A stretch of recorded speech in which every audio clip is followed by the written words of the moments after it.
Hello everybody, welcome back to my channel. I hope you're having a magical day. Today I'm doing a review of the Disney Princess Designer doll, Ariel. This doll came out in 2011 and I've done 3 reviews on the 3 previous dolls in this set, Snow White, Cinderella, and Aurora already. And I will be adding this doll review to my playlist of those videos. So everyone is kind of in Little Mermaid fever right now because of the new movie coming out, so it's kind of perfect timing that I plan Ariel's review in the midst of all of that. No, this is not the live-action Ariel, but the classic Ariel we all know and love, but still a doll maybe we can look at, talk about. I can tell you about my experience with it. And get us ready for the new movie. Alrighty, Disney fans, doll collectors, or just princesses in general, stay tuned and we'll be taking a closer look. Alright everybody, so I put Ariel's slipcover back on so we could get an idea of what it looks like on her box. She is the same as all of the other Disney Princess Designer doll slipcovers, except it has some few different colors, and of course it's Ariel.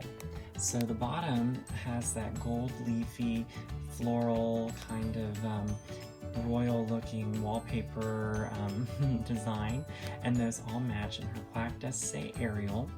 So I'll get to show you that in a sec whenever I pull the slipcover off. This is her artwork by Steve Thompson. This is definitely inspired by her mermaid look, or maybe possibly like the ocean, because Ariel never really wears a dress that looks like this in the movie, unless if you count the one that she wears as she gets out of the water and she finally has legs.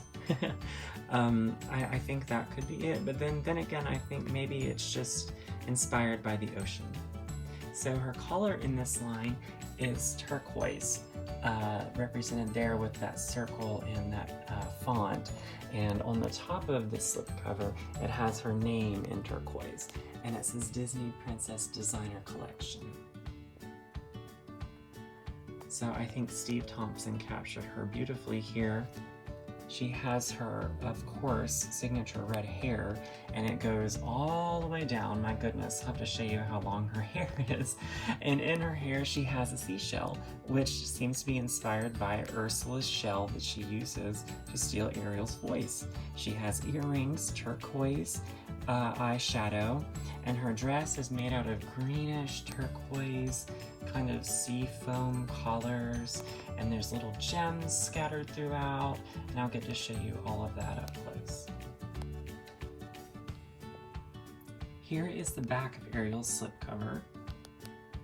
Up here is the commentary that is on all of the dolls, but this time of course it's in turquoise because we're looking at Ariel. Down below are all of the little details that Steve Thompson has put into this style. Says his ideas were shells, which I kind of mentioned. Classic style, I'm guessing that must mean Ariel with red hair, and of course inspired by the ocean. Rooted eyelashes, strapless with rhinestones on bodice, multicolored pleated ruffles, flowers with cord, rhinestones on gloves.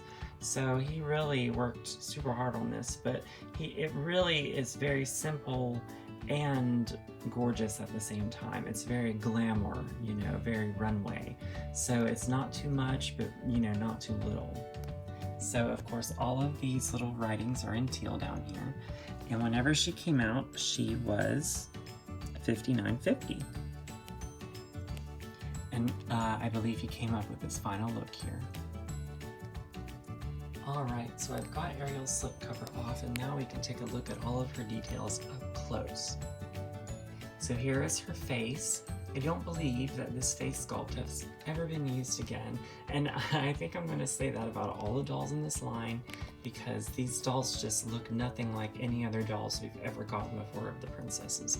So maybe this, maybe I take that back. Maybe the sculpt has been used before, but we have definitely never seen paint like this again.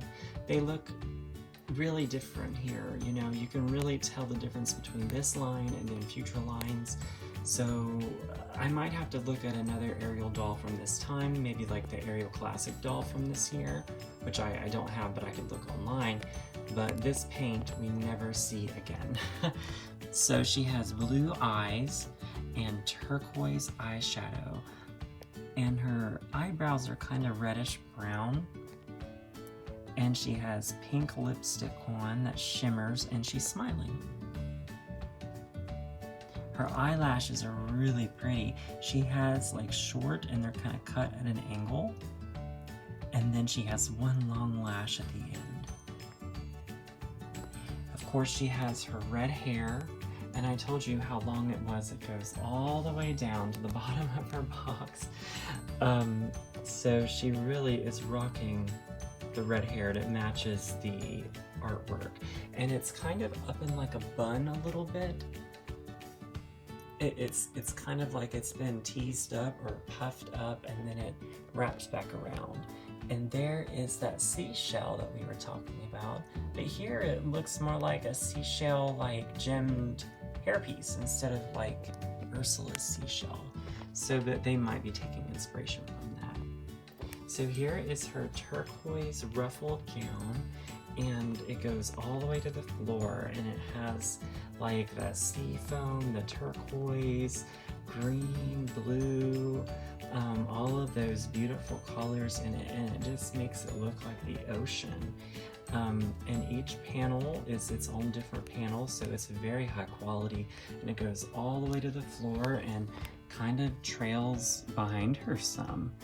On her waist, there's like a flower there. I don't know if it's like a sea flower or something, but it has two little cords that come down off of it, and they are stitched in place so that they won't leave their spot, so it stays all nice. On her bodice, there's some sequins. That's the only part of the dress that has sequins, so once you hit the flower belt, then the sequins don't continue after that. Then it's more just like pretty sea foam kind of colors.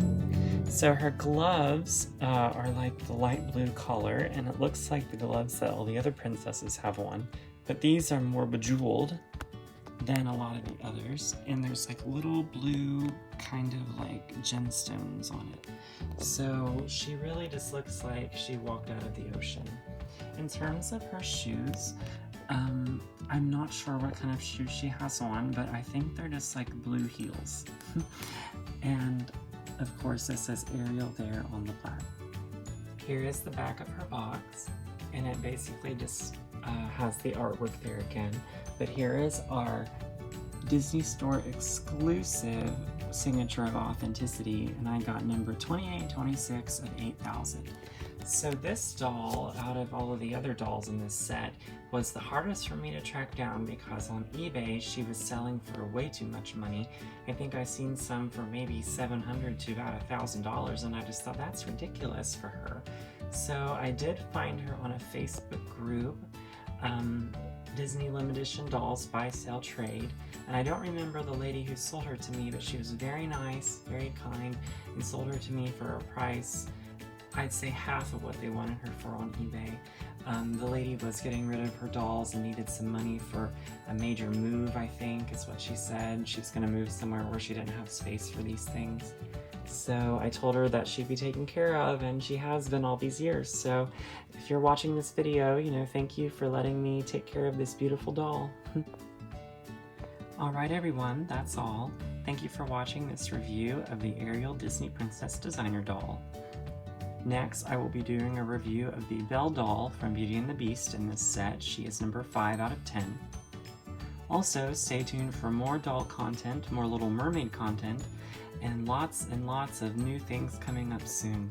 So, like, subscribe, let me know what you think, and as always, everyone have a wonderful day.